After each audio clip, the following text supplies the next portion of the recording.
নতুন শহরে আসার পর কিছুদিন কলেজে আসা হয়নি ঈশানের।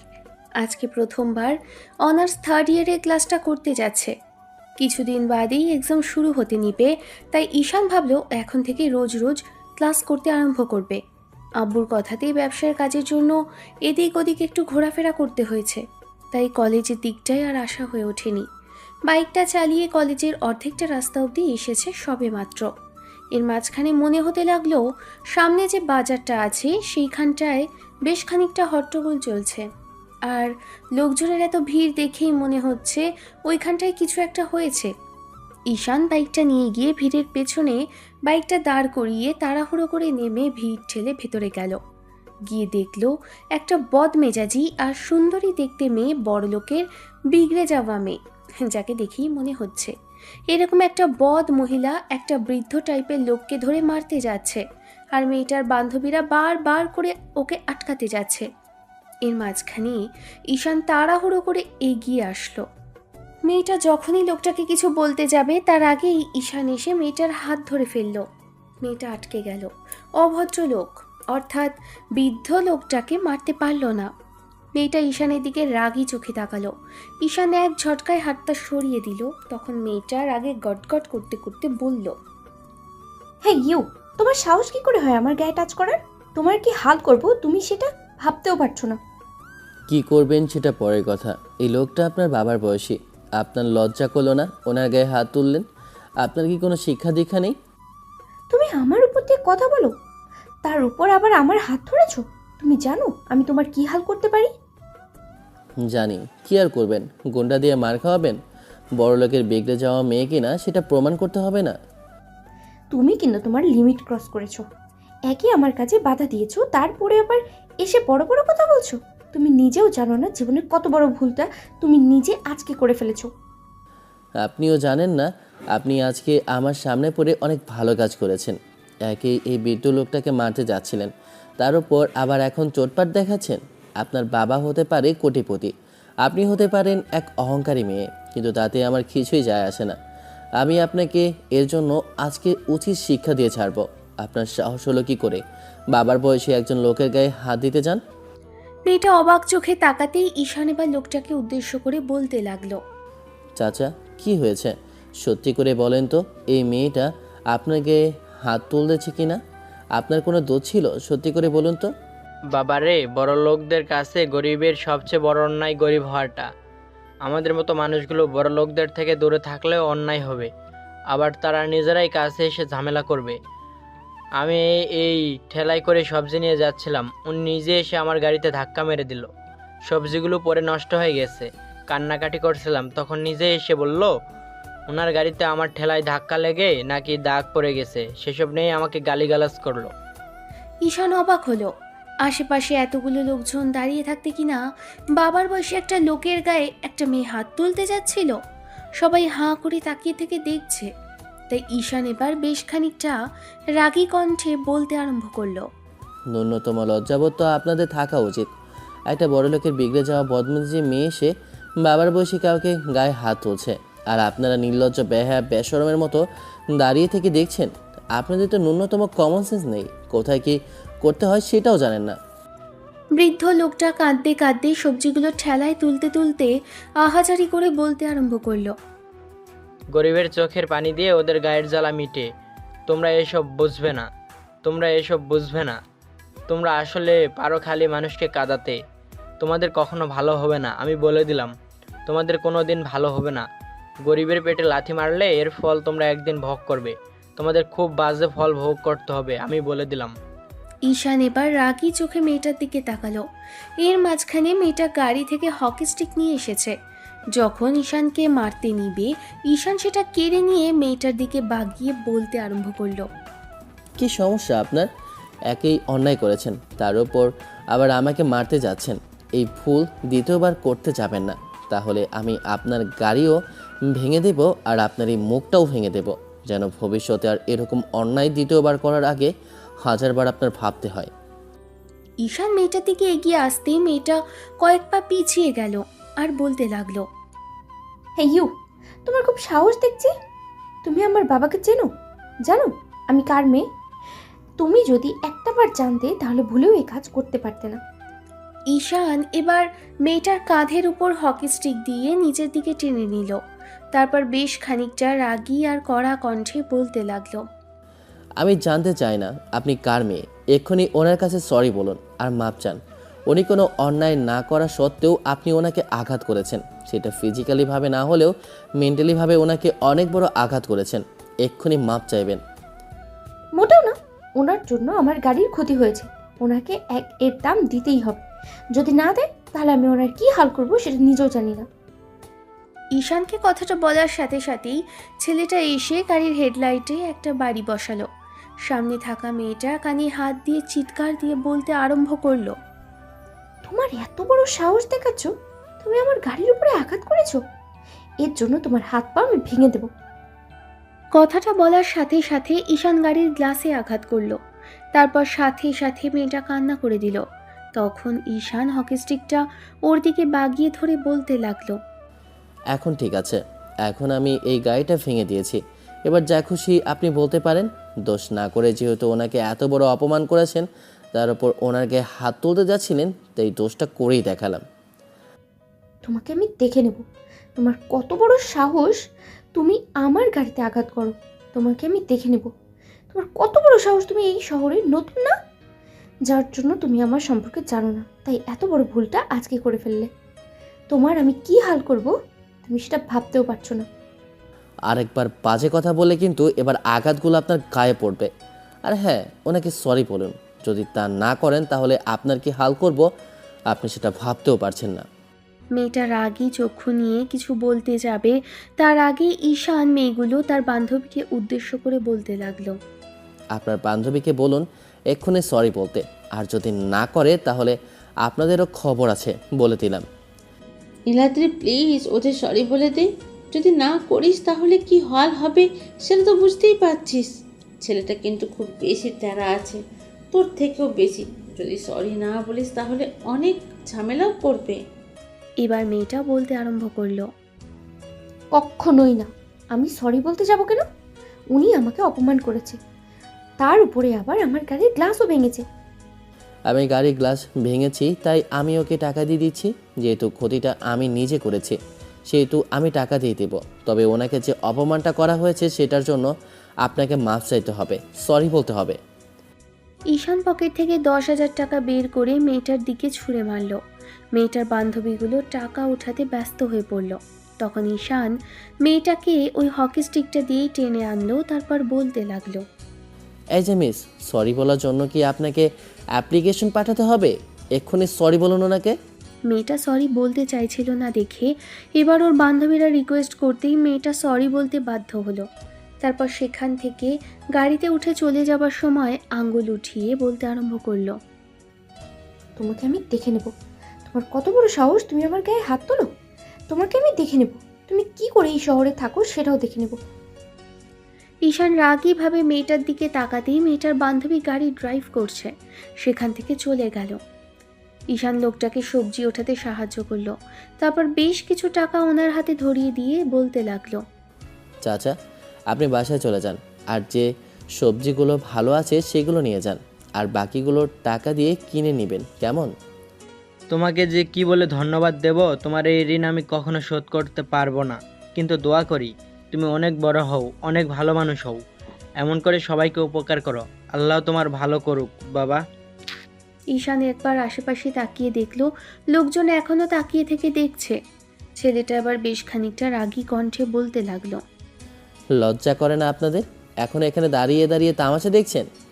একই বাবার বয়সী একটা মানুষকে একটা বাজে মেয়ে আঘাত করেছিল, আর আপনারা দাঁড়িয়ে থেকে নাটক সিনেমা দেখছেন?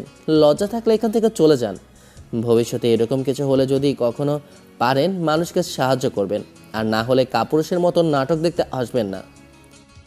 ঈশান এক প্রকার রাগ নিয়েই কলেজে চলে আসলো। তারপর বেশ কিছুক্ষণ ক্যাম্পাসটা ঘুরে দেখে একটা ছেলেকে জিজ্ঞেস করে নিল অনার্স 3rd ইয়ারের ক্লাস কোনটা। আসলে অন্য শহর থেকে ট্রান্সফার নিয়ে আসছিল। তারপর কয়েকদিন কাজকর্ম করতে গিয়ে আর বাসাটা গোছাতেই একটু দেরি হয়ে গেল। আসলে আব্বু এই শহরে নতুন একটা বিজনেস শুরু করেছে, তাই এখানে আসা। আর আগের শহরে তেমন আত্মীয় স্বজন নেই, বিজনেসের কাজ ঈশানের আব্বুকে অনেক জায়গায় ঘুরে বেড়াতে হয়। যেখানে বেশি দিন থাকতে হয় সেখানে বাসা নিয়ে নেয়। সেই জন্য বারবার করে বাসা পরিবর্তন করা লাগে। এবারও ঠিক তেমন হয়েছে। তবে ছেলে মেয়ে বড় হচ্ছে দেখে আব্বু পার্মানেন্ট কোনো এক জায়গা থেকে যাওয়ার সিদ্ধান্ত নিয়েছেন। আর এই শহরটা বেশ কোলাহল মুক্ত। কিন্তু এখানে এসে ছেলে মেয়েদের কি বাজে পরিস্থিতির মুখে পড়তে হবে লোকটা জানতেন না। তাই হয়তো উনি এখানে এসেছেন। অনার্স থার্ড ইয়ারের ক্লাসে গিয়েই ঈশান সবার সামনে দিয়ে যখনই ক্লাসে প্রবেশ করলো, খেয়াল করলো সবাই হাঁ করে ওর দিকে তাকিয়ে আছে। সবাই কেন আর কী জন্য তাকিয়ে আছে বুঝতে পারল না। মনে হলো কোনো তো ঝামেলা অবশ্যই আছে।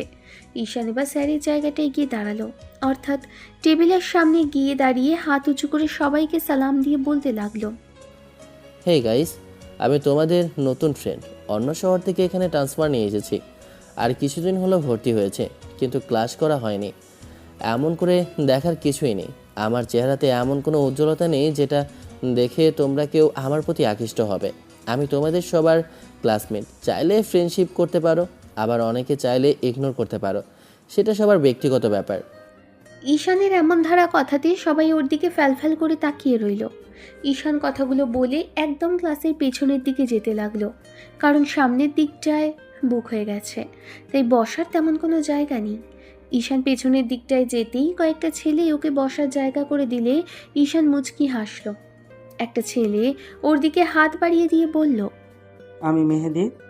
আমি ঈশান। আরও কয়েকটা ছেলে হাত বাড়ালেও শুভ, আলামিন, সিয়ান, রনি আরও অনেকেই। ঈশান সবার সাথে কথা বলতে লাগলো, পরিচয় দিতে লাগলো। একটু বাদে অনেকেই ক্লাসে ঢুকলো। তারপরই একজন স্যার আসলো। ক্লাস নিতে আরম্ভ করলে ঈশানকে দেখে ওর পরিচয় জানতে চাইলেই ছেলেটা পরিচয় দিল।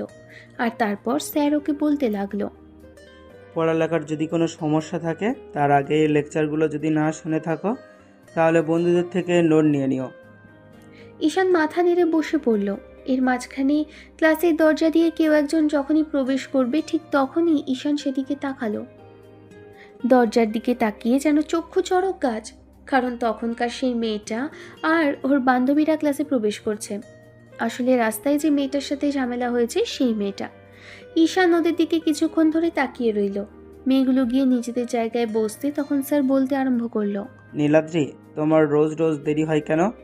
তুমি কি বাসায় রান্না বান্না করো, নাকি বড় বাচ্চা সামলাতে হয়?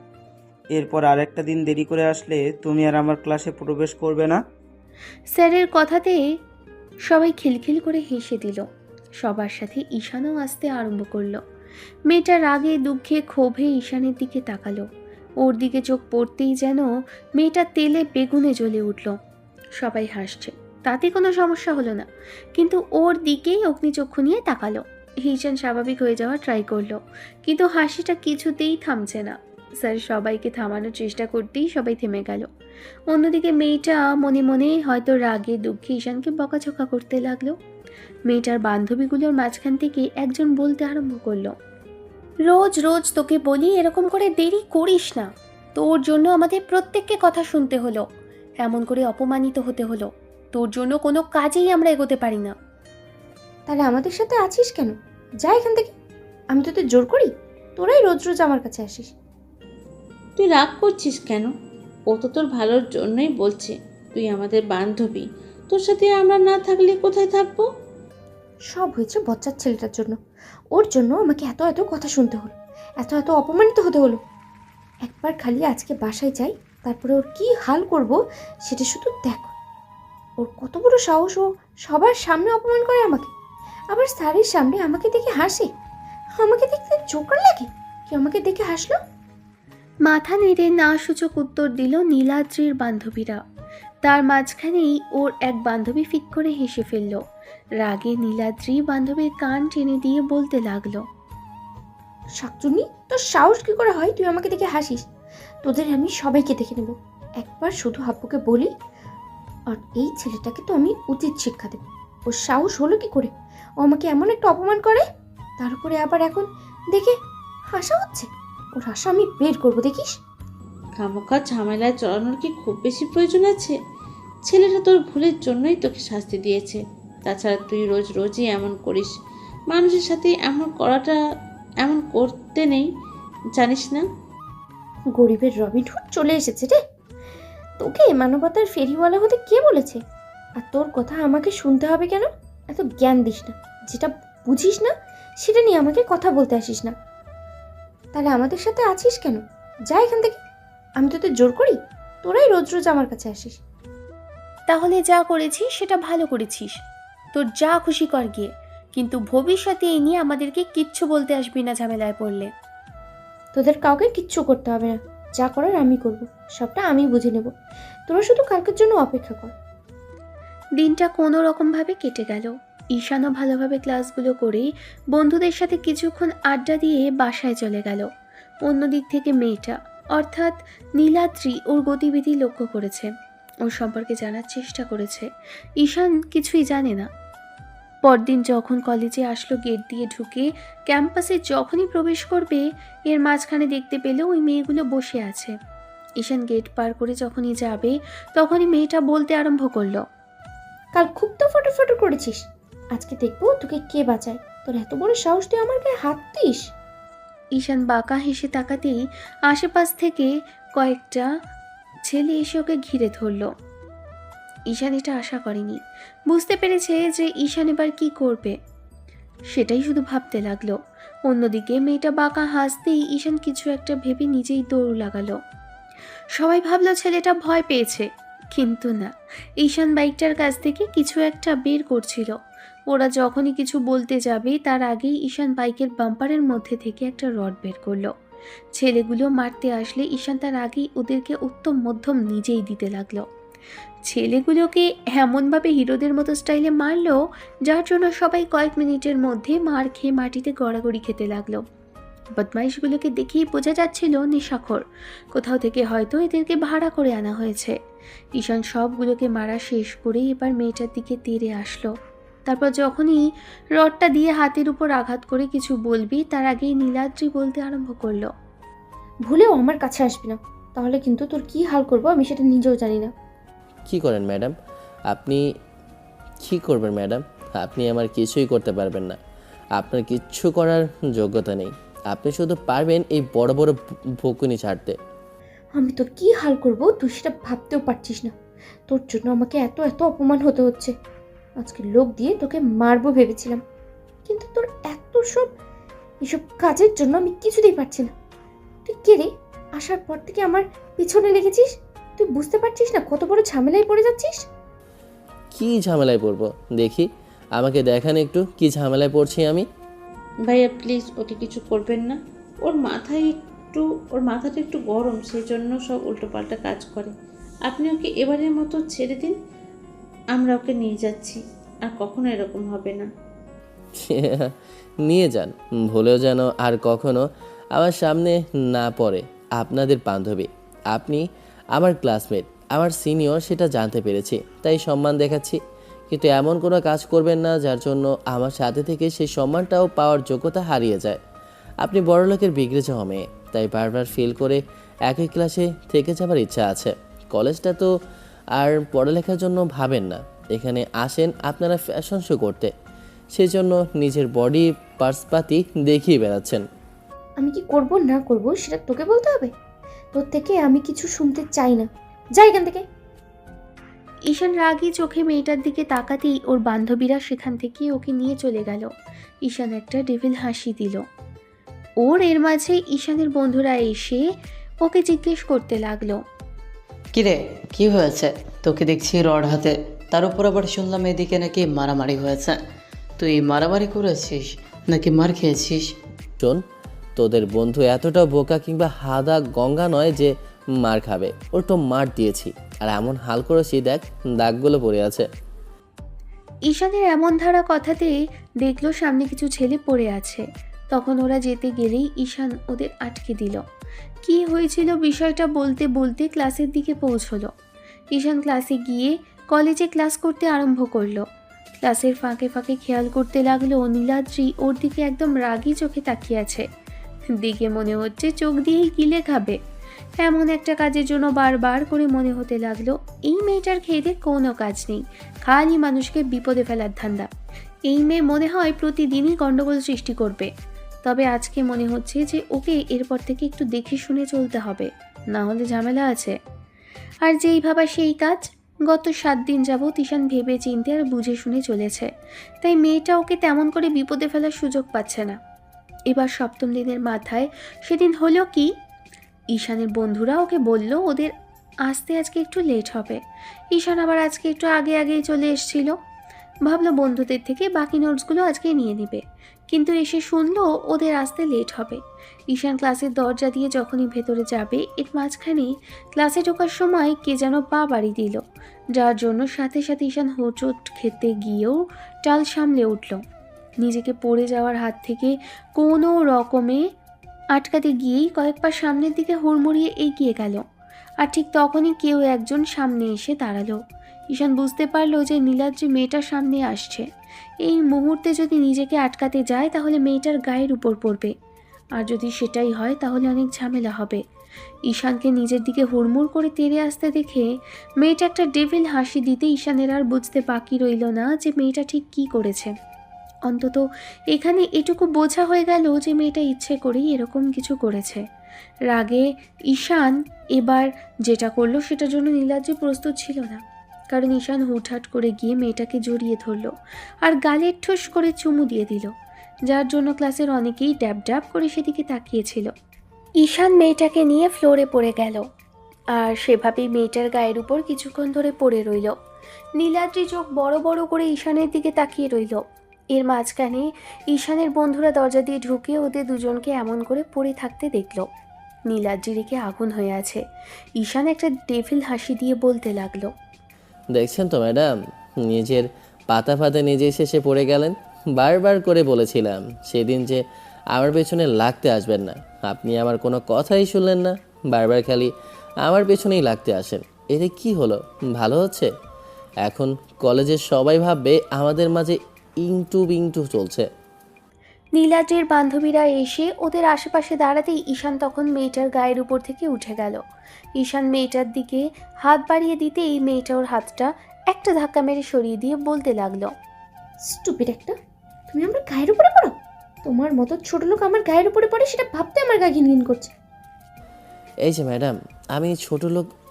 এই যে ম্যাডাম, আপনি ছোট লোক কাকে বলছেন? আপনার বাবার যতটুকু আছে খোঁজ নিয়ে গিয়ে দেখেন, আমার বাবারও ততটুকু আছে। ছোট লোক বড় লোক সেটা গায়েও লেখা থাকে না, সেটা বোঝা যায় মানুষের কাজে। আপনি যে কাজটা করেছেন এটাতে আপনাকে ছোট লোক বোঝা যাচ্ছে। ভুলেও আর এইসব কথা বলতে আসবেন না, তাহলে আপনাকে উচিত শিক্ষা দিতে আমি দ্বিতীয়বার পিছুপা হব না। নীলাদ্রির আগে গজগজ করতে লাগলো। ওর বান্ধবীরা ওকে আটকে দেওয়ার জন্য বলতে আরম্ভ করলো, চল না এখান থেকে, তোকে বারবার করে বললাম কোনো ঝামেলা করিস না, তুই সেই আবার এই ছেলেটার সাথে ঝামেলা করতে আরম্ভ করেছিস। ঝামেলাটা আমি করেছি নাকি ও করেছে? ওই তো হুড়মুড়ে এসে আমার গায়ের উপরে পড়লো, এটা কি আমার দোষ? প্ল্যানটা তো আপনারই ছিল, তাই না ম্যাডাম? এটা আমি খুব ভালো করে জানি। আপনি ঠিক কতটুকু ভালো মানুষ সেটা আমার খুব ভালো করেই জানা আছে। ইউ, আমি তোমাকে দেখে নেব, তোমার কত বড় সাহস তুমি আমার গায়ে হাত দাও। আজকে তো শুধু চুমু খেয়েছি, এরপর বেশি উল্টাপাল্টা করলে কি করব সেটা নিজেও জানি না। ওই মেয়েটার দিকে একটু বাঁকা হেসে ঠোঁট জোড়া মুছতে মুছতে কথাটা বলতেই নীলাদ্রি রাগে দুঃখে ক্ষোভে সেখান থেকে ওর বান্ধবীদের সাথে চলে গেল। গত 1 মাস যাবৎ ঈশান কলেজে আসছে। এই একটা মাসে মেয়েটা কতবার ওকে বিপদে ফেলার চেষ্টা করেছে, কতবার ওর সাথে ঝামেলা করেছে তার হিসেব নেই। ঈশান প্রতিবারই বেঁচে যায়, যার জন্য নীলাদ্রি প্রচণ্ড পরিমাণে ক্ষিপ্ত ঈশানের ওপর। যদি পারে তো কাঁচা চিবিয়ে খাবে। ঈশানও মেয়েটাকে থেকে থেকে খুঁচিয়ে খুঁচিয়ে ঝামেলা লাগে। এইসবে ওর মজাই লাগে। মেয়েটা দেখতে ঝাক্কাস, কিন্তু ব্যবহার আর কথাবার্তায় একদমই ভালো না। মেয়েটা অসম্ভব রকমের বেয়াদব। এর মাঝে ঈশান জানতে পেরেছে বিজনেসম্যানের একমাত্র মেয়ে, সেজন্য মেয়েটার এরকম অবস্থা। সব সময় অহংকার নিয়ে থাকে, সবার সাথে ঝামেলা করে বেড়ায়। যাই হোক, ঈশান 1 মাসের মাথায় সেদিন যখন কলেজে আসছিল ঠিক তখনই মনে হতে লাগলো পাশ থেকে একটা গাড়ি পুরো হেলিকপ্টারের মতো স্পিডে চালিয়ে গেল। ঈশান ভালোভাবে খেয়াল করে দেখে বুঝতে পারলো ওই মেয়েটা অর্থাৎ নীলাদ্রি গাড়িটা চালিয়ে যাচ্ছে, কারণ এই গাড়িটা ঈশান খুব ভালো করে চেনে। ঈশান মনে হলো মেয়েটা যে কোনো সময় অ্যাক্সিডেন্ট করে বসবে। আজকে যেমন করে ড্রাইভ করছে তাতে ক্ষতির সম্মুখীন হবে। যাই হোক, ঈশান ভাবতে ভাবতে কলেজের দিকে আসছিল, আর কিছুটা আসতেই খেয়াল করে দেখলো সামনে অনেক লোকজন দাঁড়িয়ে আছে। ঈশানে তাতেই বোঝা হয়ে গেল ওই বদরাগী মেয়েটাই হয়তো অ্যাক্সিডেন্ট করেছে, কারণ মনের মধ্যে তেমনই একটা শঙ্কা কাজ করলো। ঈশান ভিড় ঠেলে এগিয়ে এসে দেখলো যেটা ভেবেছে সেটাই হয়েছে। মেয়েটা বেপরোয়াভাবে গাড়ি চালাচ্ছিল, আর তাতেই এত বড় একটা অ্যাক্সিডেন্ট হয়েছে। ঈশান তাড়াহুড়ো করে গিয়ে গাড়ির দরজাটা কোনো রকম টান দিয়ে খুলল। নীলাদ্রির অবস্থা অ্যাক্সিডেন্ট করে খারাপ হয়ে গেছে। ঈশান তাড়াহুড়ো করে মেয়েটাকে বের করার চেষ্টা করলো। একা পেরে উঠছিল না বলে কয়েকজনকে বলতে আরম্ভ করলো। কে আছেন? আমাকে একটু হেল্প করেন ওনাকে বের করতে। মেয়েটার অবস্থা খুবই খারাপ, এখনই হাসপাতালে না নিতে পারলে হয়তো মারা যাবে। এর মাঝে কয়েকটা লোক দৌড়ে আসলো। তারপর অনেক ট্রাই করার পর মেয়েটাকে বের করা গেল। ঈশান ওকে কোলে উঠিয়ে নিয়েছে। তারপর মেয়েটাকে কোলে করে রাস্তার এক সাইডে দাঁড়ালো, আর একটা লোকের মাঝখানে একটা গাড়ি ঢেকে দিতেই ঈশান মেয়েটাকে নিয়ে গাড়িতে বসে পড়ল। তারপর গাড়িওয়ালাকে বলতে লাগলো, আঙ্কেল একটু তাড়াতাড়ি চালাবেন প্লিজ। ঈশানের এরকম কথাতে লোকটা বেশ খানিকটা তাড়াতাড়ি চালালো। মিনিট 15-র মধ্যে ওরা একটা হসপিটালে চলে আসে। ঈশান খেয়াল করলো মেয়েটার অবস্থা খুবই খারাপ। হসপিটালের ভেতরে এসে একটা স্ট্রেচারে মেয়েটাকে শুইয়ে দিতে তখন ডাক্তার এসে ওকে ভেতরে নিয়ে গেল। তারপর অপারেশন শুরু হয়ে গেল। ঈশান জানে না মেয়েটার কি অবস্থা হবে, তবে মনে হতে লাগলো এই মুহূর্তে নীলাদ্রির বান্ধবীদের জানানো দরকার, কারণ মেয়েটা পার্স কিংবা ফোন কিছুই আনার সুযোগ পায়নি। সে এমনভাবে বেপরোয়াভাবে গাড়ি চালাচ্ছিল যার জন্য ঈশান এমন কিছু ধারণা করেছিল, আর সেটাই হয়ে গেল। ঈশান বন্ধুদের কল করলো। তারপর কল করে ওদের সবটা বলতেই ওরা বান্ধবীদের জানালো। নীলাদ্রির বান্ধবীরা আধ ঘন্টার মধ্যে হসপিটালে এসে পৌঁছেছে, সাথে ঈশানের বন্ধুরাও আসলো। নীলাদ্রির বান্ধবীরা এসেই ঈশানের সামনে দাঁড়ালো। ছেলেটা মুখে হাত দিয়ে দাঁড়িয়েছিল। তখন নীলাদ্রির বান্ধবী সোনিয়া বলতে লাগলো, ভাইয়া, নীলাদ্রির এখন কি অবস্থা? ডক্টর এখনও অপারেশন থিয়েটার থেকে বের হয়নি, বলল ও পজিটিভ ব্লাড লাগবে, তাই ভাবছিলাম কাকে ফোন করি। এই শহরে তেমন কাউকে চিনিও না। আপনাদের কারো রক্তের গ্রুপ ও পজিটিভ থাকলে ব্লাড দিতে পারবেন? ঈশানের কথাতে সবাই মাথা নেড়ে হ্যাঁ সূচক উত্তর দিতেই ঈশান কি বলবে জানে না। তবে 3 মাস আগে একবার রক্ত দিয়েছিল, কয়েকদিনেই বাকি আছে 3 মাস হতে। তখন নিজেই অনেকটা ভেবে চিনতে বলতে আরম্ভ করলো, কারো জীবনের থেকে নিজের খারাপ লাগাটা তো আর বড় না। আমি যাচ্ছি রক্ত দিতে। ডক্টর চলুন, আমার থেকে নিতে পারেন। কিন্তু আপনি কি 3 মাসের মধ্যে রক্ত দিয়েছিলেন কখনো?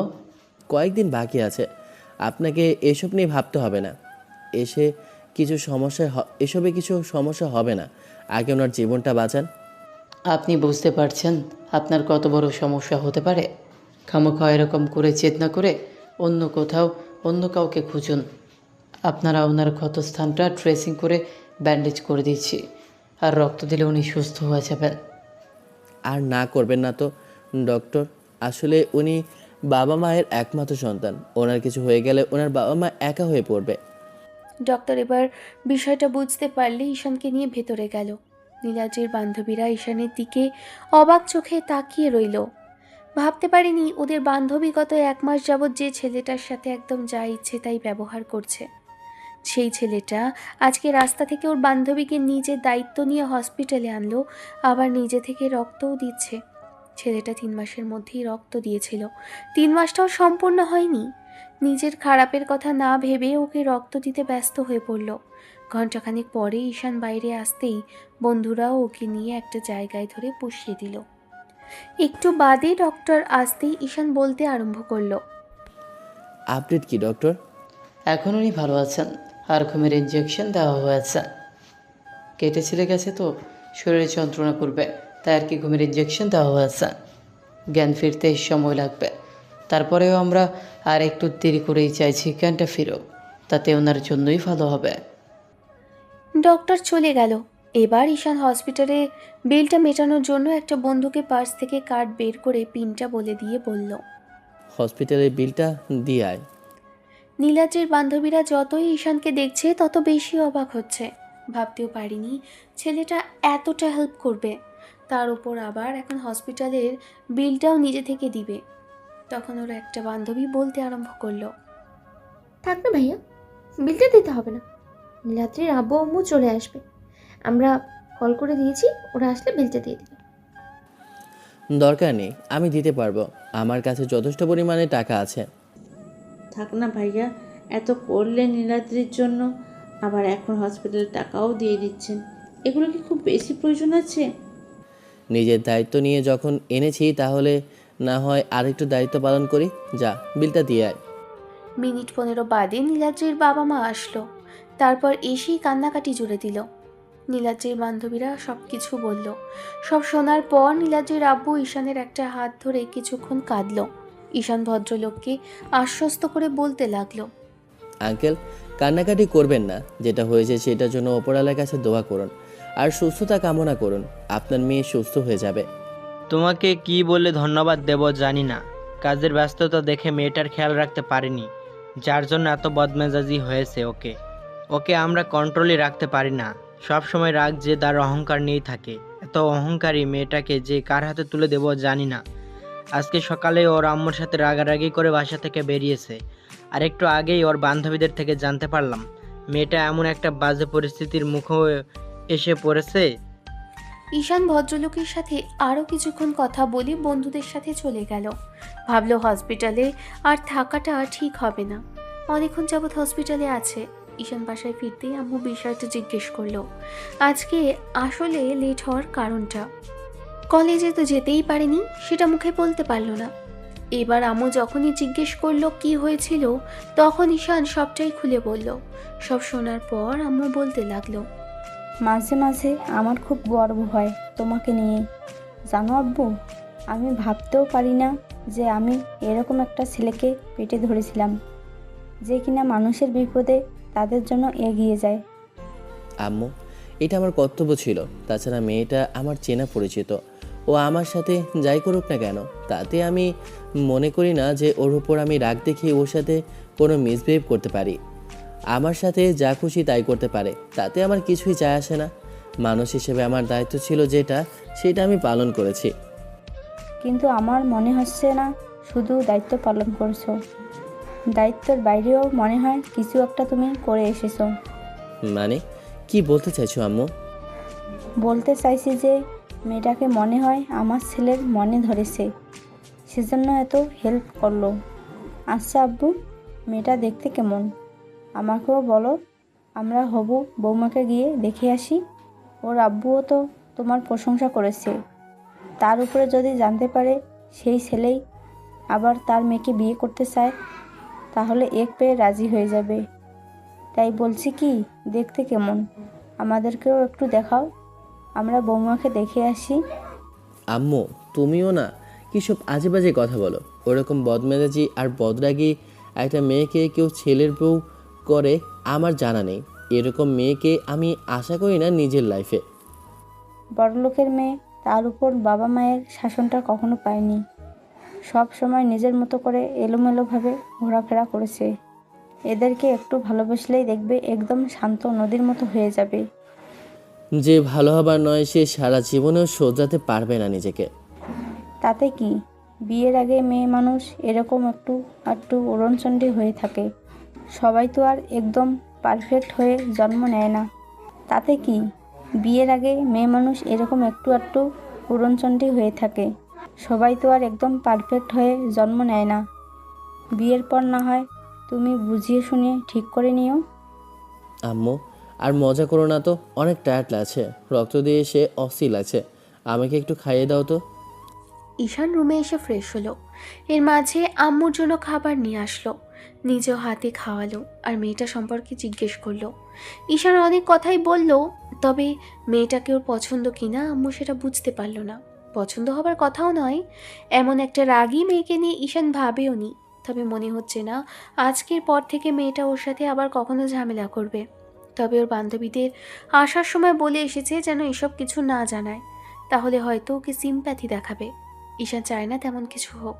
পরদিন সকালে ঈশানের মনে হতে লাগলো মেয়েটাকে একবার দেখতে যাওয়া উচিত। ওর একটা বান্ধবীর নম্বর নিয়েছিল, তাকে কল করে জানতে পারলো নীলাদ্রির জ্ঞান ফিরেছে। ঈশান বেশ খানিকক্ষণ কলেজে ছিল, তারপর বন্ধুদের নিয়ে হসপিটালে চলে গেল।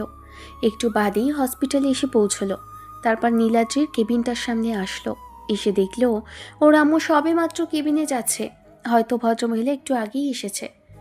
ঈশান এবার ওনাকে জিজ্ঞেস করলো, আন্টি, আমি আপনাদের মেয়ের সাথে একটু দেখা করতে পারি?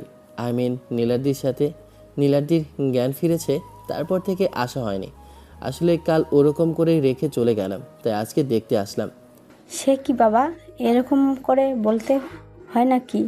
তুমি যে উপকারটা আমাদের করেছো, আমার মেয়েটা রাস্তায় পড়ে থাকতো, সেখান থেকে তুলে এনে তুমি দায়িত্ব নিয়ে দাঁড়িয়ে থেকেও চিকিৎসা করালে, তাহলে এমন করে বলতে হয়? যাও যাও, ভেতরে যাও। ঈশান একটু মুচকি হেসে ভেতরে আসতেই দেখলো নীলাদ্রি বান্ধবীদের সাথে বসে আছে। নীলাদ্রির আম্মু ভেতরে আসলো না। ঈশান এসে একটা ফুলের তোড়া মেয়েটার সামনে দিতেই মেয়েটা রাগী চোখে ওর দিকে তাকিয়ে রইল। কেমন আছেন নীলাদ্রি? যেমনি থাকি, তোকে বলতে হবে? তুই সিম্পাতি দেখাতে এসেছিস আমায়? তুই জানিস আমি তোর এইসব নাটক পছন্দ করি না, তারপরেও কেন এসেছিস সেখানে? নীলাদ্রি, এমন করে কথা বলছিস কেন? ওরা তোকে দেখতে এসেছে, ওরা আমাদের ক্লাসমেট, তাই দেখতে এসেছে। তাহলে তুই এমন করে বলছিস কেন ওদেরকে? তুই থাম। ওরা আমাকে সিম্পাতি দেখাতে এসেছে, কাটা খেয়ে নুনের ছিটা দিতে এসেছে, সেটা আমি খুব ভালো করেই জানি। আমি অ্যাক্সিডেন্ট করেছি সেটা দেখে মজা নিচ্ছে খুব, তাই না? না না ম্যাডাম, আমি মজা নেব কেন? আপনি আমার থেকে সিনিয়র, আপনার সাথে বেয়াদবি করাটা আমার মানায় না। আসলে চোখের সামনে কেউ কাউকে এরকম বিপদে থাকতে দেখলে আমি চুপ করে থাকতে পারি না। তার উপর শুনলাম আপনি অ্যাক্সিডেন্ট করেছেন, তাই এসেছিলাম, না হলে আসার ইচ্ছেই ছিল না। তাহলে তোকে আসতে কে বলেছে? আমার আব্বু আম্মু তোকে রিকোয়েস্ট করেছিল? তাহলে কেন এসেছিস? তোর কি খেয়ে দিয়ে কোনো কাজ নেই? সবসময় আমার পিছনে পড়ে থাকিস। ঠিক আছে, আমি চলে যাব। আপনাকে দেখতে আসছিলাম। আপনার অ্যাক্সিডেন্ট হয়েছে জানার পর খারাপ লাগলো। আসলে মানুষ রাগে জেদি হতেই পারে, তাই বলে তার সাথে সিনকেট করব তেমন মানুষ আমি নই। আসছে আমার গরিবের রবিনহুড। যা এখান থেকে, দূরে যা। আমার সামনে আর কখনো আসবে না। যদি আসিস তাহলে তোর কি হাল করব সেটা আমি নিজেও জানি না। তোকে আমার চোখের সামনে থেকে দেখতে ইচ্ছে করছে না, তুই বুঝতে পারছিস না? নীলাদ্রির বান্ধবীরা কিছু বলতে যাবে তার আগে ঈশান একটু মুচকি হেসে বলতে লাগলো, থাক না আপু, উনি যেহেতু চাইছেন না আমি এখানে থাকি, তাহলে চলে যাওয়াই ভালো। আর আমি বেশিক্ষণ থাকতাম না। একটা মেয়ের সাথে আমার তেমনভাবে চেনা জানা নেই, শুধু ক্লাসমেট, তাই দেখতে এসেছি, না হলে কেনই বা আসবো? আমি কোনো সিম্পেথি দেখাতে আসিনি। উনি যেহেতু চাইছে না, তাহলে আমার চলে যাওয়াই ভালো। ঈশান চলে যেতে মেয়েটা বকাঝকা করতে লাগলো। তখন নীলাদ্রির একটা বান্ধবী বেশ খানিকটা রাগী কণ্ঠে বলতে লাগলো, এবার অন্তত চুপ কর। যে ছেলেটা তোর জন্য এত কিছু করলো আর তাকেই এরকম করে বাজে কথা বলছিস? তোর আসলেই কোনো কাণ্ডজ্ঞান নেই নীলাদ্রি। মানে কি বলতে চাইছিস? ও আবার আমার জন্য কি করেছে? আসার পর থেকে তো সব সময় আমার পিছনে পড়ে আছে, নানাভাবে অপমান অপদস্থ করে যাচ্ছে। ওকে তো আমি দেখে নেব। তুই জানিস না, কাল যখন অ্যাক্সিডেন্ট করেছিস তখন ঈশান তোকে হসপিটালে এনেছে, তারপর নিজের শরীরে রক্ত দিয়েছে সমস্যা থাকা সত্ত্বেও। যে ছেলেটা 3 মাসের মধ্যেই রক্ত দিয়েছিল, সেই ছেলেটা আবার তোর জন্য রক্ত দিল। নিজের খরচে তোকে হসপিটালে ভর্তি করিয়েছে, বিল দিয়েছে, আর তুই এমন একটা কথা ওকে বলতে পারলি? আসলে তোর কোনো কৃতজ্ঞতা বোধ নেই। আর তোকে বলে লাভ কি? কার সাথে কিভাবে কথা বলতে হয় তুই সেটা জানিস না। মানুষকে তুই মানুষ বলে মনে করিস না। আসলে তোর সব কিছুতেই অহংকার। ছেলেটা তোর জন্য এত এত করলো, তারপরও তুই ওর সাথে সিনক্রেট করছিস।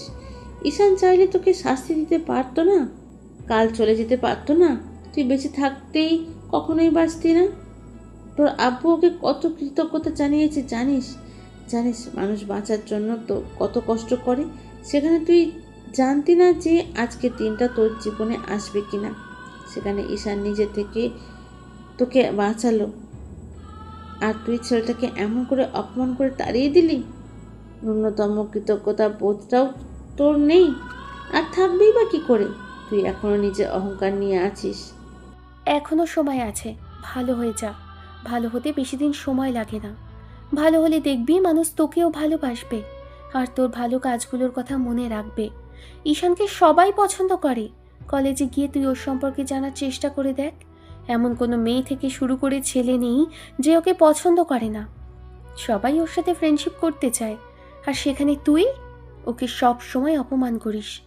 ঈশান আমাদের ক্লাসমেট, এমন তো না যে ও যে তোর সাথে অন্যায় অপরাধ করছে কিংবা তোকে কিছু বলছে, তুই নিজে থেকেই এসব করিস। যাই হোক, তোকে বলে বোঝানো যাবে না, কারণ তোর অহংকারটাই তো আগে।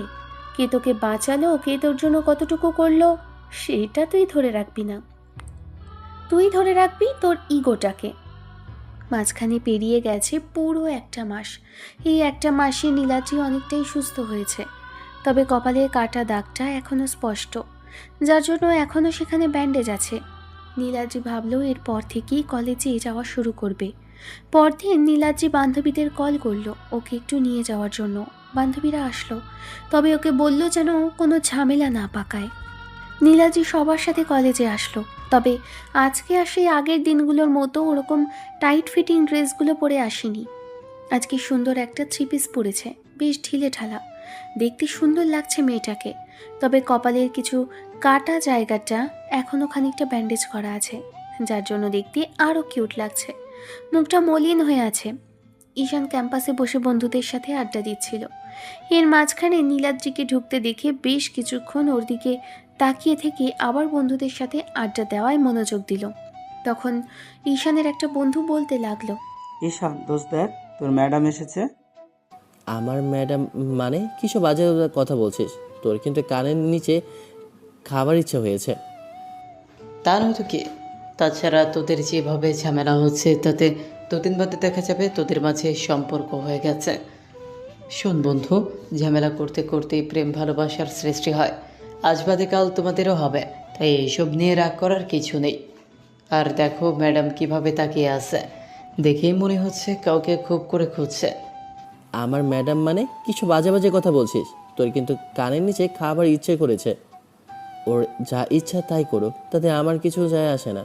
বেশি ঝামেলা করতে আসলে আমি কলেজটাই ছেড়ে দেবো। আমার রোজ রোজ এসব ঝামেলা ভালো লাগে না। ঈশান বন্ধুদের সাথে আরও কিছুক্ষণ আড্ডা দিয়ে ক্লাসে আসলো। তারপর যখনই ক্লাস শুরু হবে তখনই দেখলো নীলাদ্রি বান্ধবীদের সাথে বসে আসছে। মেয়েটাকে আজকে অন্য দিনগুলোর মতো এমন উড়নচণ্ডী লাগছে না। সবসময় রেগে থাকে, সবসময় বান্ধবীদের সাথে হাসাহাসি করতো, কিন্তু আজকে এই মুখটা মলিন দেখাচ্ছে। তাতেই বোঝা গেল যে কোনো একটা হয়তো কারণ আছে। ঈশান ক্লাসে যখনই মনোযোগ দিবে তখনই মনে হতে লাগলো নীলাদ্রি ওর দিকে ড্যাব ড্যাব করে তাকিয়ে আছে। এর মাঝেই ঈশানের একটা বন্ধু ওকে গুঁতো দিয়ে বলতে লাগলো, দেখেছো বন্ধু, ম্যাডাম কিভাবে তোমার দিকে তাকিয়ে আছে, নির্ঘাত প্রেমে পড়েছে। সেদিনের অমন করে উপকার করলে, যার জন্য ভালোবাসা দিয়ে এবার উপকারের প্রতিদান দিবে তোমার। তুই কি থামবি? আর একটা ফালতু কথা যদি বলিস তাহলে আমার থেকে খারাপ আবার কেউ হবে না, বলে রাখলাম। ঈশানের কথাতেই বন্ধু মুখ বন্ধ করলো। একটা ক্লাস শেষ হতেই এবার নীলাদ্রি উঠেই ঈশানের সামনে আসলো, যার জন্য ঈশান অবাকে চরম সীমায় পৌঁছলো।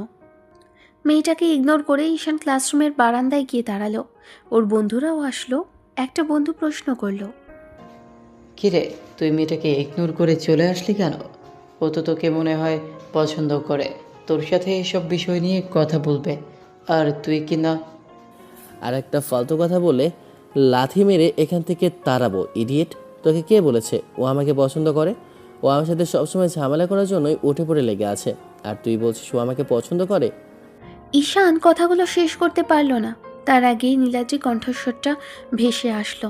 ঈশান পেছন ফিরেই মেয়েটাকে দেখে তাকিয়ে রইল কিছুক্ষণ, তারপর বলতে আরম্ভ করলো, কি চাই ম্যাডাম? আমি সরি ঈশান, আসলে আমি বুঝতে পারিনি যে তুমি আমার জীবন বাঁচিয়েছো, নাহলে কখনোই তোমাকে সেদিন এমন করে হার্ট করতাম না। আমি রাত জেদ নিয়ে সবসময় থাকি, তাই বুঝতেই পারিনি যে কে আমাকে এত বড় একটা হেল্প করেছে, তাহলে কখনোই তোমার সাথে সিন ক্রিয়েট করতাম না। আরে না না না, ঠিক আছে, আপনি সিনক্রেট করা বন্ধ করবেন কেন? উপকারের প্রতিদান হিসেবে যে ভালো ব্যবহার অ্যাকসেপ্ট করব, আপনি আমার সাথে ভালো ব্যবহার করবেন তেমনটা আমি চাইনি। আপনার যা খুশি ব্যবহার করতে পারেন, মারতে পারেন, দরকার হয় ঘন্টা ভাড়া করে আনতে পারেন, তাতে আমার কিছুই যায় আসে না। শোনেন, যদি আপনার খুব বেশি সমস্যা হয় আমাকে বলে দিবেন, আমি এখান থেকে চলে যাব। আমি আর কোনো ঝামেলা চাইছি না আপনার সাথে। বললাম তো সরি, এমন করে বলার কি আছে? যার যেরকম স্বভাব সে তেমন করে কথা বলেই মানায়। যেমন রাগী জেদ জেদ নিয়ে থাকেন সব সময় তেমন করে থাকেন, এত ভদ্র হতে হবে না। কারণ এই পার্সোনালিটিতে আপনাকে একদমই মানাচ্ছে না। এমন করে বলছো কেন? আমি ভুল করেছি, তার জন্য কি একটা সুযোগ দেওয়া যায় না আমাকে? সুযোগ? কিসের সুযোগ? আর কি জন্য সুযোগ দেব বলেন তো? আমি তো কিছুই বুঝতে পারছি না যে আপনি কি জন্য সুযোগ চাইছেন। না, মানে আসলে বলছিলাম কি যে আমরা তো ফ্রেন্ড হতে পারি, তাই না? যার মন সুন্দর না আমি তার সাথে ফ্রেন্ডশিপ করি না, আর যাকে আমার পছন্দ না তার সাথে আমার ফ্রেন্ডশিপ করার মতো ইচ্ছেও নেই। বললাম তো সরি। এমন করে বলার কি আছে?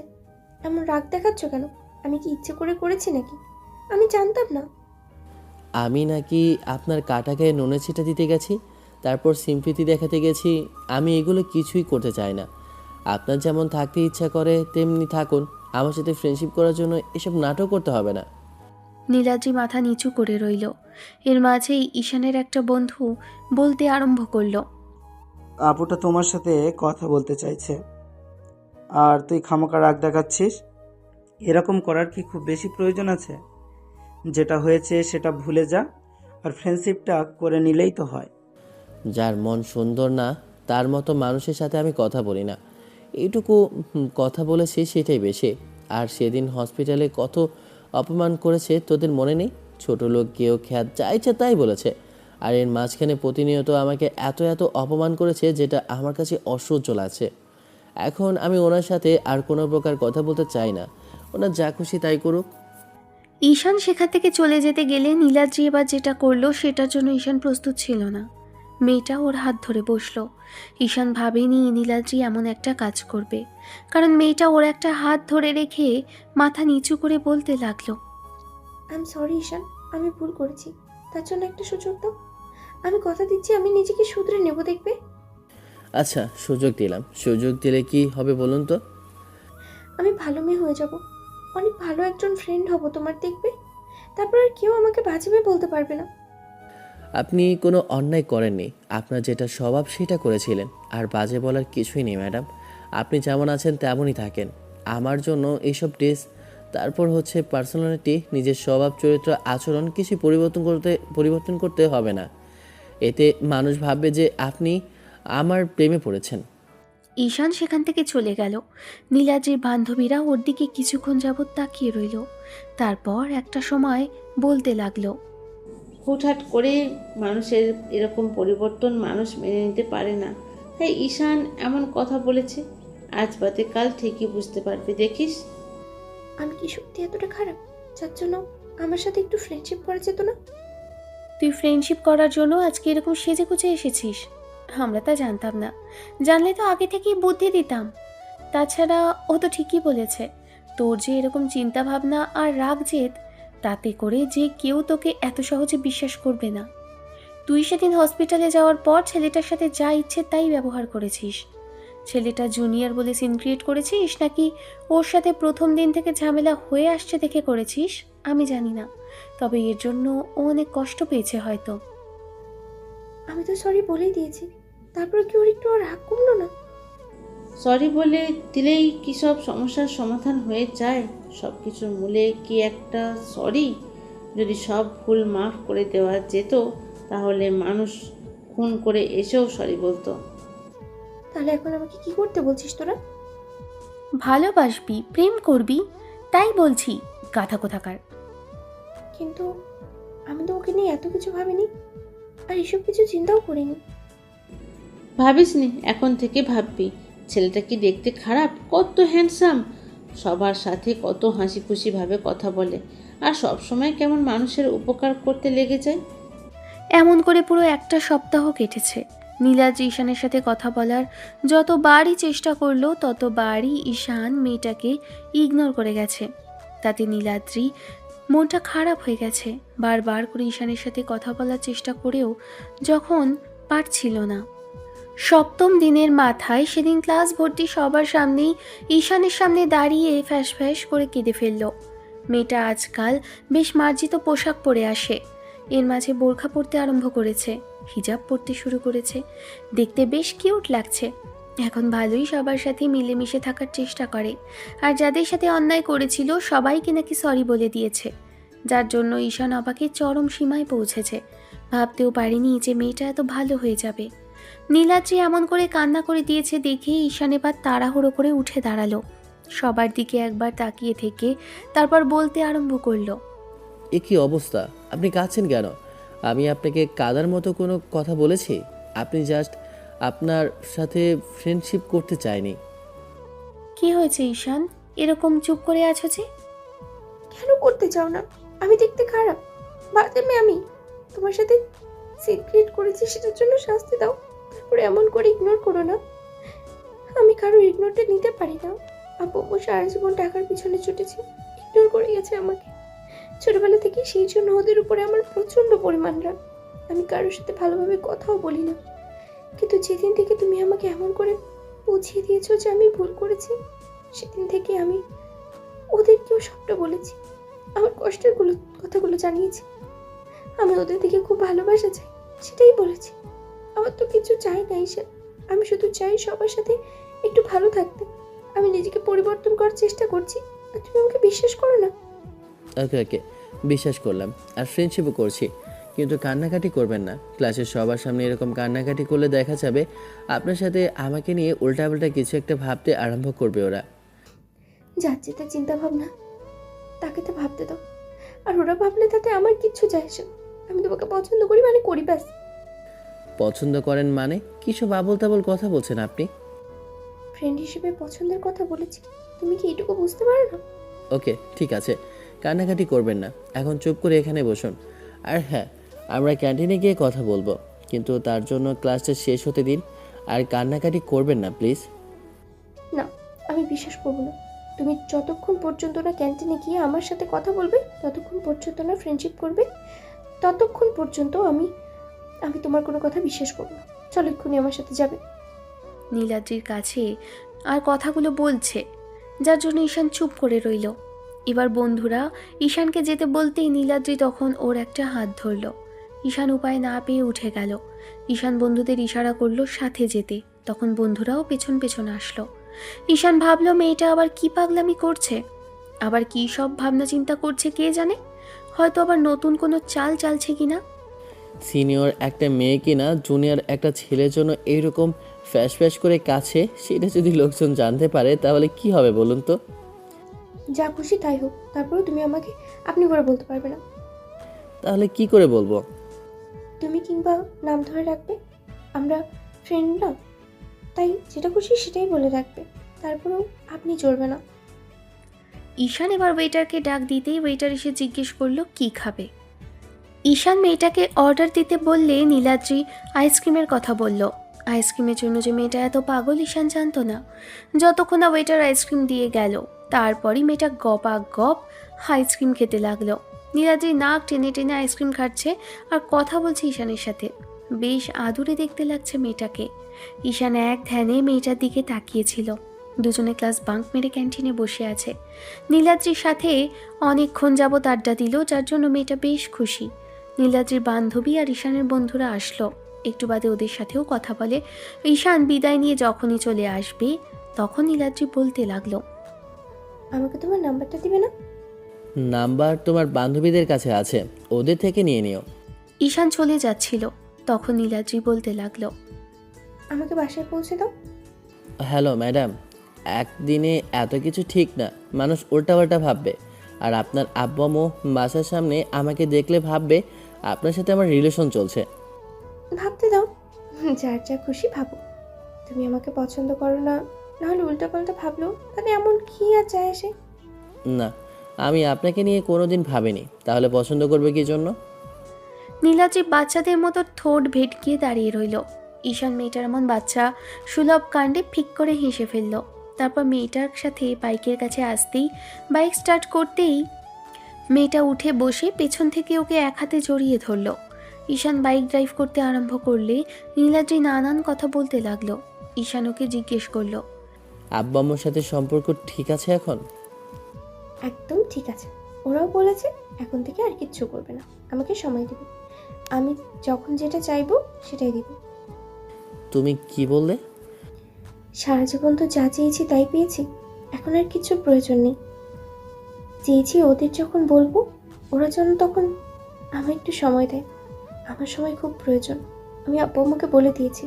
আমার ওদের থেকে শুধু একটা ভালোবাসাই চাই। অতিরিক্ত ভালোবাসার দরকার হলে তার জন্য একটা বিয়ে করে ফেলো, তাহলেই তো হয়।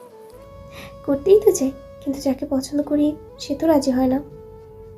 তো দেখতেই হয় কে সেই হতভাগা। নীলাদ্রি ঈশানকে একটা চিমটি কেটে দিয়ে বলতে লাগলো। ঈশান, আমি কিন্তু এখন ভালো হয়ে গেছি, আজে বাজে কথা বলো না। হ্যাঁ হ্যাঁ, তাই তো। আমাদের ম্যাডাম তো এখন ভালো হয়ে গেছে। এত ভালো একটা মেয়েকে আমি আর কোথাও খুঁজে পাবো নাকি? ঈশান নীলাদ্রিকে বাসার সামনে নিয়ে আসলো। মেয়েটা ওর বাসার ঠিকানা বলে দিয়েছিল। কেন যে ওকে বাসার সামনে আনলো মেয়েটা ঈশান জানে না। তবে ওকে বাসাটা যে চিনিয়ে দিল এটাই ছেলেটা ভালো করে বুঝতে পারছে। তারপর এনে ঈশানকে বাসার ভেতর যাওয়ার জন্য অনেক রিকোয়েস্ট করলো। তারপরও ঈশান গেল না। সেদিন রাতে খাওয়া দাওয়া করে সবে মাত্র ফেসবুক স্ক্রোল করছিল, তখনই একটা আননোন নাম্বার থেকে কল আসলো। রিসিভ করতে ওপাশ থেকে সালাম দিল ঈশান। উত্তর দিতেই নীলাদ্রি বলতে আরম্ভ করলো। এই তো ফেসবুকে স্টল করছি। তোমার আইডির নাম কি? ঈশান আইডির নামটা বলল। মেয়েটা রিকোয়েস্ট পাঠালো। ঈশান দেখলো মেয়েটার বেশ মার্জিত পোশাকে একটা ছবি দিয়ে প্রোফাইল পিকচার দিয়েছে আইডিতে। তাই ঈশান বলতে লাগলো। একটা কথা বলবো, কিছু মনে করবে না তো? ফেসবুকে নিজের ছবি আর কখনো দেবে না। হ্যাঁ বলো। অন্য কিছু ছবি দিয়ে রাখো, তারপরে নিজের ছবিটা দেওয়া ঠিক না। কেন? নজর জিনিসটা বিশ্বাস হয় তো, নজর লেগে যাবে কারো। আমি কি দেখতে এতই সুন্দর যে নজর লেগে যাবে? অবশ্যই সুন্দর, না হলে কি সেটা বলছি। আর দেখতে হেব্বি কিউট, যে কোনো ছেলের রাতের ঘুম আরাম করে দেওয়ার পক্ষে যথেষ্ট। আর তোমার? প্রেম ভালোবাসার প্রতি আমার কোনো ইচ্ছা নেই, আর তোমাকে নিয়ে আমি এমন কিছু ভাবিও নি। যেদিন ভাববো সেদিন দেখা যাবে। আমি তোমার প্রপোজালের অপেক্ষায় রইলাম। মেয়েটা হেসে কথা বলতে ঈশানও হেসেই জবাব দিল। ভাবলো মজা করছে, কিন্তু ঈশান বুঝতে পারলো না যে মেয়েটা ওকে সুযোগ দিল। রাতে ঘণ্টাখানেক মেয়েটার সাথে কথা বলে কল কেটে দিল। এমন করে পুরো একটা মাস কাটলো। এই একটা মাসের মধ্যে নীলাদ্রি প্রত্যেকটা দিন প্রত্যেকটা রাতে ঈশানের সাথে কথা বলেছে, যেন দুজনে গার্লফ্রেন্ড বয়ফ্রেন্ড। নীলাদ্রি ঈশানের অপেক্ষা করে, আর ছেলেটা ওকে কল না দিলে নিজে থেকেই কল করে রাগ জেদ দেখায়। ঈশান তাতেই বুঝতে পারে যে মেয়েটা ওর প্রতি আস্তে আস্তে দুর্বল হচ্ছে, কিন্তু এই দুর্বলতার কোনো নাম নেই। ঈশান জানে শুধু বন্ধুত্বের আড়ালে আর কিচ্ছু নেই। যাই হোক, ঈশান 1 মাসের মাথায় সেদিন কলেজের দিকে যাচ্ছিল। এর মাঝখানে খেয়াল করে দেখলো যে নীলাদ্রি কলেজের দিক থেকে ফিরে আসছে। তাহলে কি মেয়েটা কলেজে যাবে না? মেয়েটা ওকে কল করে রাতে বলেছিল যে কলেজে যাবে। ঈশান একটা বিষয় দেখে অবাক হলো। নীলাদ্রির সাথে গাড়িতে আরেকটা ছেলে বসা, বেশ হাসি হাসি করে কথা বলছে দুজনে। ছেলেটাকে আগে দেখেছে বলে মনে হলো না, তবে অদ্ভুত লাগলো। মেয়েটা রাতে বলল কলেজে আসবে, আর এসেও চলে গেল। ঈশান কলেজে আসলো, কিন্তু কেন জানি ভালো লাগছে না। নীলাদ্রিকে ছেলেটার সাথে দেখার পর থেকে অস্বস্তি ফিল হচ্ছে। ঈশান কিছুক্ষণ যাবৎ বন্ধুদের সাথে আড্ডা দিল। নীলাদ্রির বান্ধবীরা ওর পাশেই ছিল। সবাই এখন ফ্রেন্ডশিপ করে নিয়েছে। ঈশান চুপ করে আছে দেখে এবার নীলা বলতে লাগলো। কি হয়েছে ঈশান, এরকম চুপ করে আছো যে? ঈশান একটু হকচকিয়ে গেল নীলার কথায়। আমতা আমতা করে বলতে লাগলো। না কিছু না, এমনিতেই আসলে ভালো লাগছে না কিছু। ভালো লাগছে না কেন নীলাদ্রি? আসেনি সেই জন্য?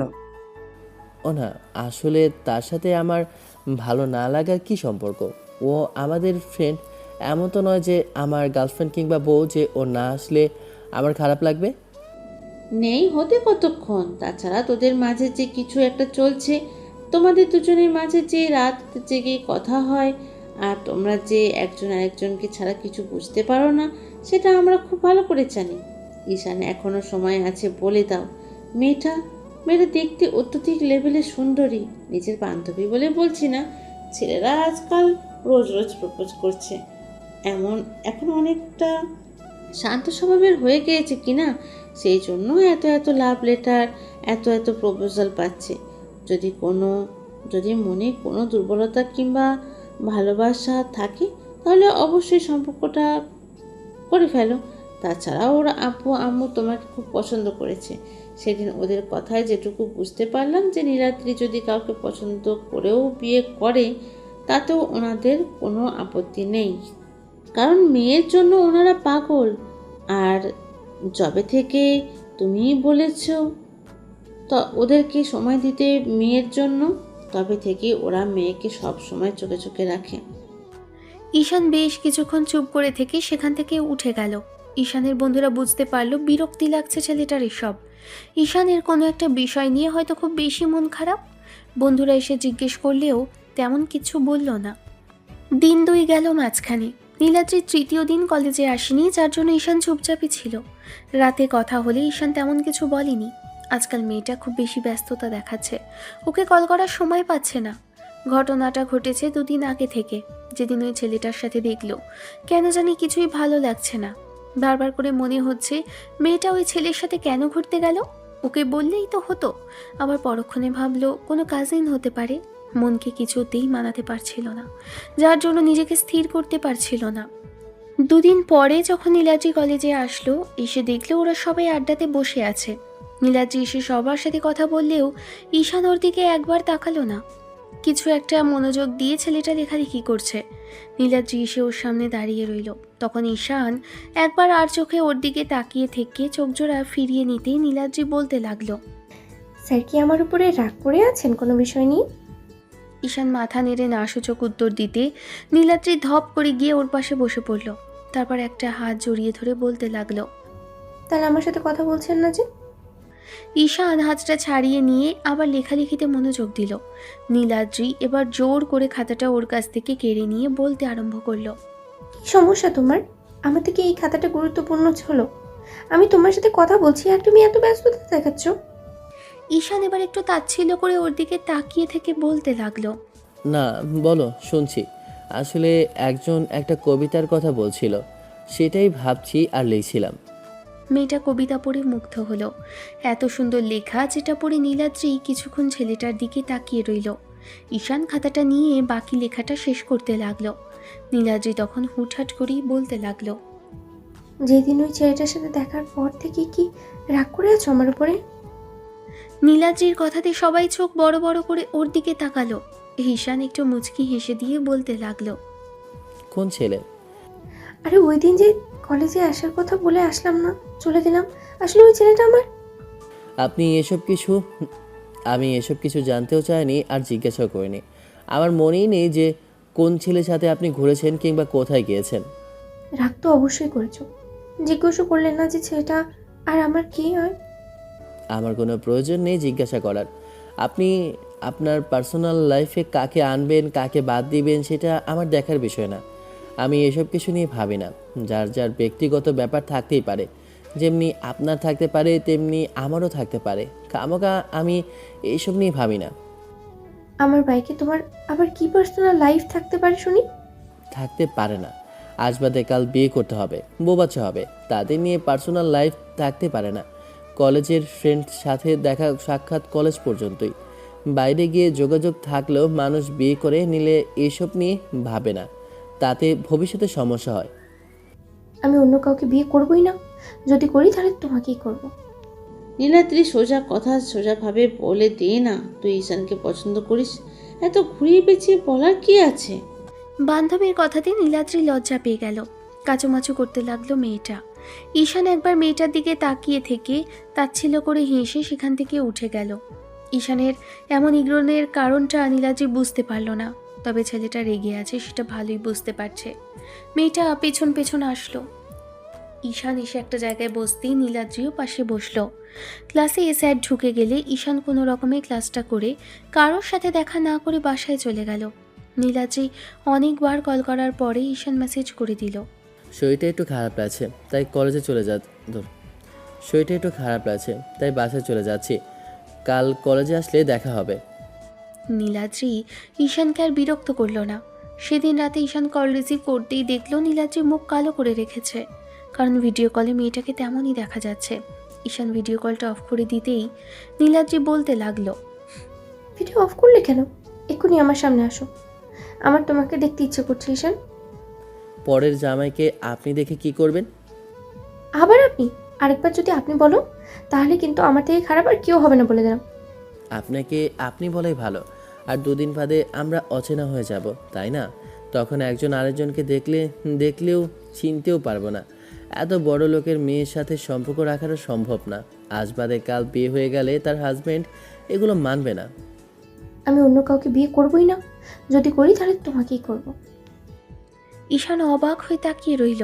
নীলাদ্রি লজ্জা পেয়ে মাথা নিচু করে দিয়ে বলল, তোমার থেকে এতদিন লুকিয়ে যাওয়ার কারণ লজ্জা ছিল। সেদিন থেকেই তোমাকে ভালোবাসি, যেদিন থেকে জানতে পেরেছি তুমি আমার জন্য এত করেছো। আর তখন থেকেই তোমার প্রতি দুর্বলতা ছিল, বুঝতে পেরেছি তো কিছুদিন আগেই। বান্ধবীরা ফাজলামি করতো, কিন্তু এর আড়ালেই যে তোমার জন্য আমার অনুভূতিগুলো, আবেগগুলো ছিল, সেটা বুঝতেই পারিনি। কিছুদিন আগেই বুঝেছি। আসলে আমি তোমাকে নিয়ে এত ভেবেছি যে তোমার প্রতি ভালোবাসা তৈরি হতে বাধ্য হয়েছে। ঈশান একটু চুপ করে রইল।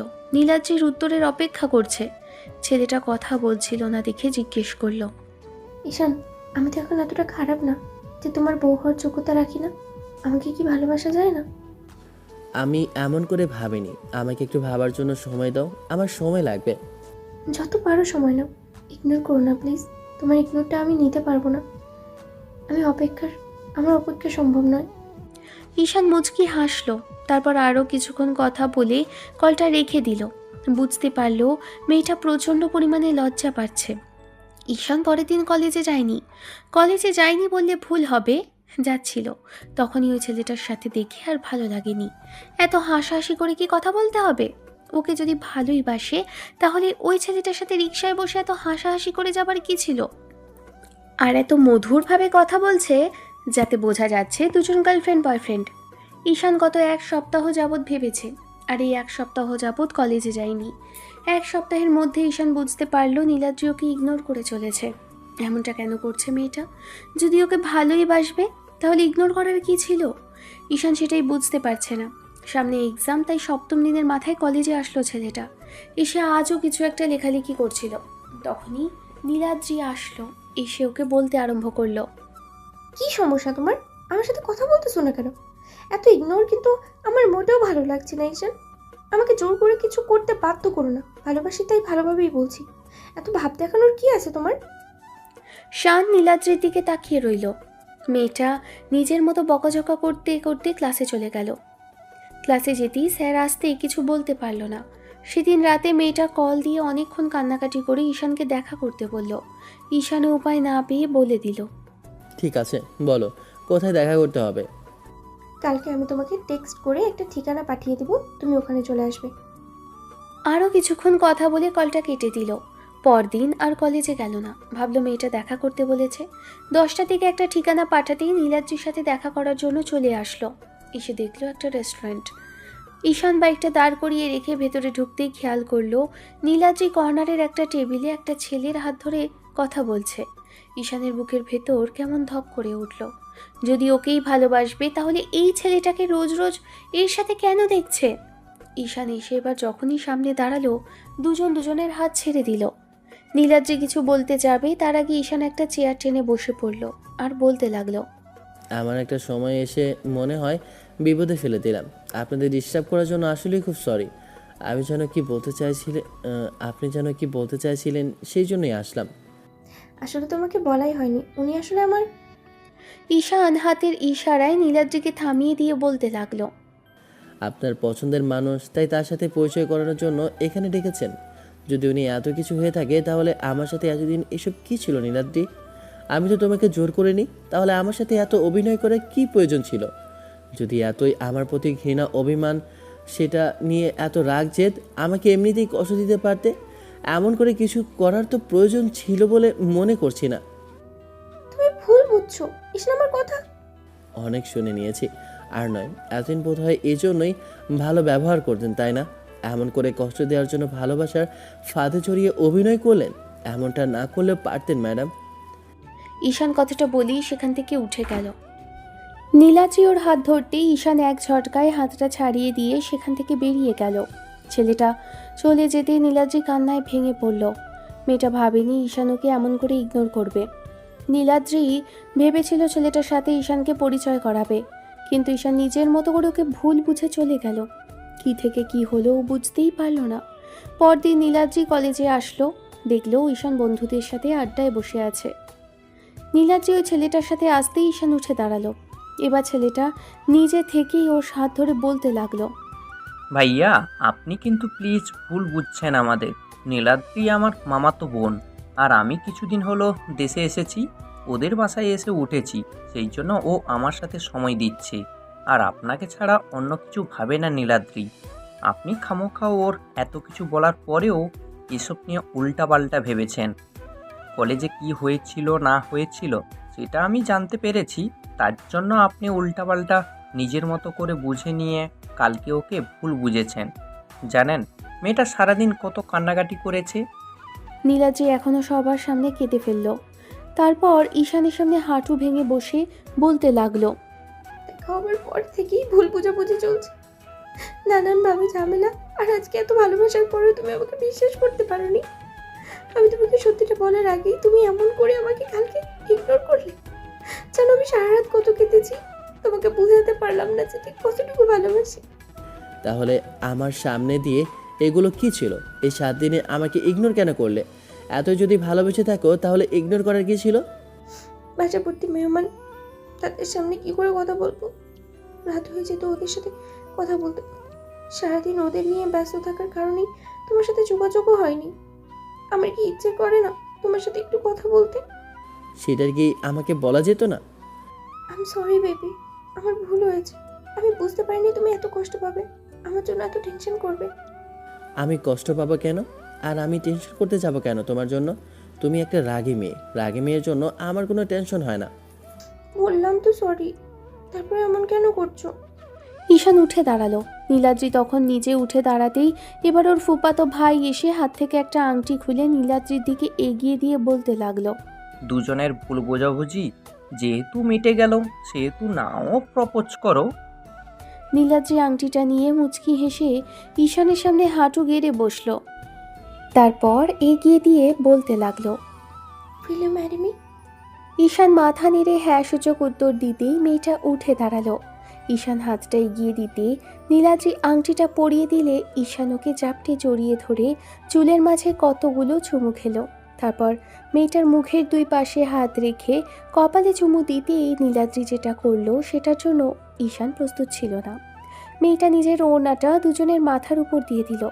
ঈশান তাতেই বুঝে গেল মেয়েটা কি করতে চাইছে। ঈশান এক হাতে মেয়েটার কোমর জড়িয়ে ধরতেই নীলাদ্রির ঈশানের শার্টের কলার 2 হাতে আঁকড়ে ধরে ঠোঁটের সাথে ঠোঁট মেলালো। আর তারপর আমাদের গল্পটাও শেষ হলো। দেখা হচ্ছে অন্য কোনো দিন অন্য কোনো গল্পে। ততদিন পর্যন্ত সুস্থ থাকবেন, ভালো থাকবেন, আমাদের সাথে থাকবেন। ধন্যবাদ। আল্লাহ হাফিজ।